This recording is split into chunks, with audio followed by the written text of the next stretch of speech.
Recent டேஸ்ல ரொம்ப லேசியா feel பண்றீங்களா அப்படின்னா இந்த கதை உங்களுக்கு தான். ஃபுல்லா பாருங்க.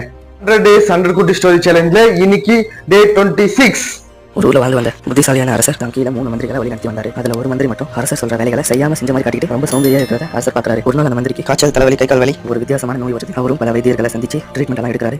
எந்த பயனும் இல்ல. இதை பார்த்த அந்த அரசர் அரண்மனைக்கு வர சொல்லி ஒரு ஜாடி நிறைய மாத்திரைகளை கொடுத்துட்டு அவர் சொன்னது என்ன தெரியுமா? இதுல உள்ள மாத்திரைகள் எப்ப காலி ஆகுதோ அப்போ உன்னோட நோய்கள் கண்டிப்பா குணமாயிடும். ஆனா இந்த மாத்திரைகளை உனக்கு எப்ப வேர்வை வருதோ அப்போ மட்டும் நீ எடுக்கணும்னு சொல்லி கொடுக்குறாரு.